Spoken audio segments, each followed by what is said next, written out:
on camera. So the second scene is with the same client, 10 years down the road. She's in her mid-20s. Obviously, her rebellious childhood led her to a life of drugs and crime, and she is now in community family court and had her own kids removed from her, who are now placed in the foster care system. And she's headed to prison. And in order to divert that consequence, she pled into adult community family court in hopes to stay out of prison and get her kids back. So in this scene, my caseworker has come to talk to me to try to identify some clear-cut goals using the motivational interviewing method. And you will see the client demonstrate self-determination and a little bit of see that word? Strategic. Self-presentation.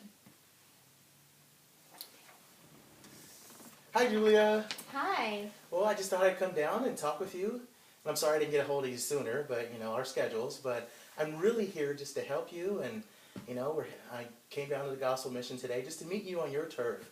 And let's just take away all the institutions, relax, and just let me hear your story and your plan. I know that we have court coming up with child welfare and drug court to talk about your kids, housing, you being a safe parent, and the main issue is your substance abuse. So how do we help you be better?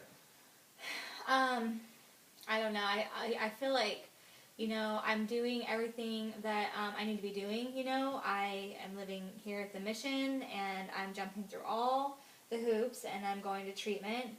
And I just really want to get my kids back, and I know that if I screw up even one time, I'm going to prison, and that my kids will be permanently removed from me. And so I want to be able to get my kids back, but that just seems so far off, and I don't even know how to do it.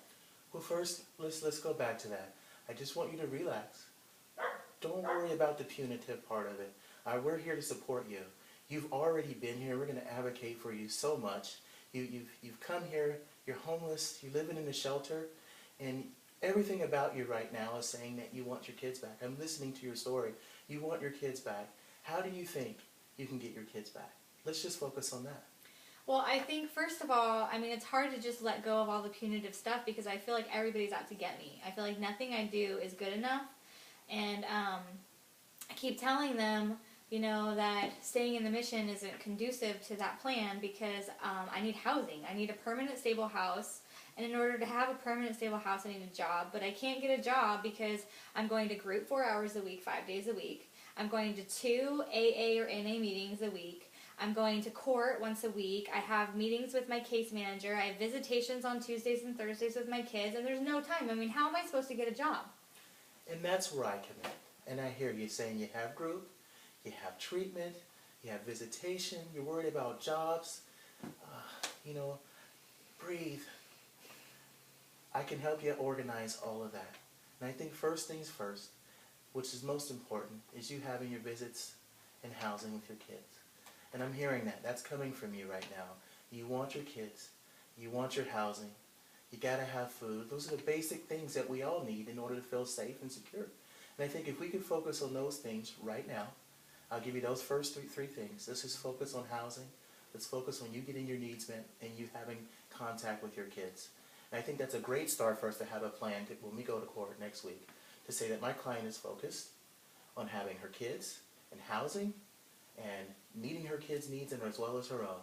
And so I think if you and I can sit and talk about that a little further, let's talk about what your options are. What are the available options for housing? What have you been told about visiting with your kids? Well, aside from having to be there on time and all of that, I'm making my visits with my kids, which is great, because they've been removed from me for a year. But I'm really just stuck on the whole housing part and getting a job. The judge keeps telling me job, but I keep saying to my counselors, I need my days cut down in group. I can't get a job. When am I supposed to work? I can't go to the strip club anymore. That's out of the question. So unless I'm working late nights and I've got all these things to do in the day, I don't know what I'm supposed to do. Okay. Well, I want this to be your idea.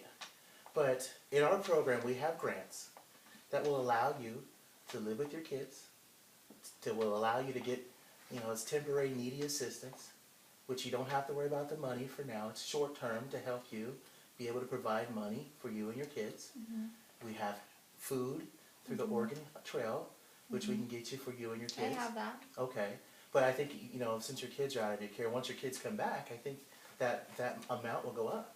And so we can alleviate some of the basic need stresses. You can have your kids back, and you can be in safe I housing. can't have my kids back unless I have safe housing. And that's what I'm saying through our grant. But I really want this to be your idea, and I'm not trying to sell you on any programs. The caseworker told me that the agency would be willing to pay for you to go into housing, and it's a 3-bedroom apartment where you can be with your kids. And their only goal right now is to help you get alcohol and drug treatment. And so you could go to treatment, but you could have your kids, you could have money to help you get through your day-to-day chores. So all I have to do is stay clean and keep going to groups and then keep going to my meetings, and then I can have a house. You get to be a parent. You get to just be with your kids in a house. And go to groups during the day. You can focus on being clean and sober. But what do I do after the program? I'm going to have to get a job. And let's go back to what I said in the beginning. You said the 3 things that we're going to focus on right now. It's just you getting some money, so your basic needs met, house, and your kids. We can focus on all of that as that time comes. But let's meet these 3 goals right now and just focus on that. Okay, that sounds good. Okay. And I'll write it up and we'll go talk to them. Okay.